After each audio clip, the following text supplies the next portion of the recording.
সুখ এমন একটা জিনিস যেটা সবার কপালে সাপোর্ট করে না।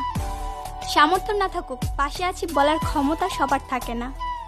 মানুষের মধ্যে মনুষ্যত্ব থাকাটা দরকার, কারণ চালাক তো শেয়ালেও হয়। অতিরিক্ত ভালোবাসার মানুষটাই অতিরিক্ত কাঁদায়। একটা বাস্তব সত্য, যাদের মন ভালো হয় তাদের কপালটাই খারাপ হয়। বিরক্তিকর মানুষরা ধোঁকা দেয় না, ধোঁকা দেয় মজার মানুষেরাই। কখনো মিথ্যা বলো না, কারণ মিথ্যা মানুষকে ধ্বংসের দিকে আরো এক ধাপ এগিয়ে নিয়ে যায়। জীবনে যাই হোক, কখনো হাসতে ভুলো না, কারণ এই হাসিটাই তোমাকে শক্তি আর সাহস যোগাবে। মন কোনো ডাস্টবিন নয় যে এখানে রাগ, ঘৃণা, হিংসা রাখতে হবে। মন একটি অমূল্য সম্পদে ভরা বক্স, যেখানে থাকবে সুখ, ভালোবাসা আর মিষ্টি স্মৃতি। জীবনকে কেঁদে ভাসিয়ে দেওয়ার থেকে হেসে উড়িয়ে দেওয়া অনেক ভালো। সম্পর্ক হলো বিদ্যুৎ কানেকশনের মতো, যা একবার ভুল জুড়ে গেলে সারা জীবন শক দিবে, আর যা সঠিক জুড়ে গেলে সারা জীবন আলোকিত করে রাখবে।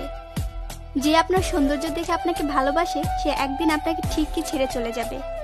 আর যে আপনার আকর্ষণে আপনার জীবনে আসবে, সেই সারা জীবন আপনার জীবনে রয়ে যাবে। প্রতিটি বাগানে লেখা থাকে ফুল ছেঁড়া নিষেধ। এমন করে যদি প্রতিটি ভালোবাসা লেখা থাকতো মন ভাঙা নিষেধ, তাহলে পৃথিবীটা আরো সুন্দর হতো। নরম কাদা একবার পুরো ইট হয়ে যায়, তারপর যত পানি ঢালা হোক না কেন তা গলে না, বরং আরো শক্ত হয়। মানুষের মনও ঠিক ওরকম, যা একবার জোরে আঘাত পেলে শত আবেগেও তার কোনো পরিবর্তন হয় না।